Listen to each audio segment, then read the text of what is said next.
തന്റെ പുരയിടം എത്ര സെന്റ് ഉണ്ടെന്നാണ് താൻ പറഞ്ഞത്? കൃത്യം 45 സെന്റ്. റീസർവേ നടത്തി നോക്കിയപ്പോഴേ 20 സെന്റേ ഉള്ളൂ. അപ്പൊ എന്റെ ബാക്കി 25 സെന്റാ? ചാക്ക കൊത്തിക്കൊണ്ട് പോയി കാണും.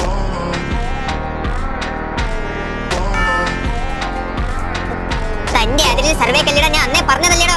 എന്റെ പൊന്നു സാറെ, കല്ലിടാൻ പൈസ ഇല്ലാത്തതുകൊണ്ട് നല്ല സ്ട്രോങ് കമ്പൗണ്ട് ഞാൻ കുറ്റി അടിച്ചിട്ടതല്ലേ. ഏത് കമ്പ്? ചുള്ളിക്കമ്പ്. പോടാ, നിനക്ക് 20 സെന്റ് വേണ്ട, 5 സെന്റ് മതി. 10 സെന്റ് ഉണ്ടായിരുന്ന എന്റെ ഭൂമി എങ്ങനെ 7 സെന്റായി? പറയണ സാറേ, എനിക്ക് ഉത്തരം കിട്ടിയേ പറ്റൂ. ഒടുക്കത്തെ വെയിലൊക്കെ അല്ലേ, ചൂടടിച്ച് ചുരുങ്ങി കാണാം. എനിക്കറിയാം, എന്റെ 3 സെന്റ് പേര് ആ ശാന്തേ പറമ്പിൽ കിടക്കുകയാണ്. അപ്പുറത്തെ പറമ്പിലാണ് കിടക്കണമെങ്കിലേ വിളിച്ചോണ്ട് നിങ്ങളെ പറമ്പിൽ കൊണ്ട് കിടത്തി ഞാൻ ഒരു തലങ്ങാണി മെത്തയും കൂടെ ഓർഡർ ചെയ്ത് തരും. സന്ദ്രി, റീസർവേ നടത്തിയപ്പോഴേ എനിക്ക് 15 സെന്റ് കൂടുതലേ. നിങ്ങളെ പറമ്പിന്റെ അടുത്തല്ലേ എന്റെ പറമ്പ്. എന്റെ 15 സെന്റ് ഏതോ മൂരാച്ചിയുടെ പറമ്പിൽ കയറി.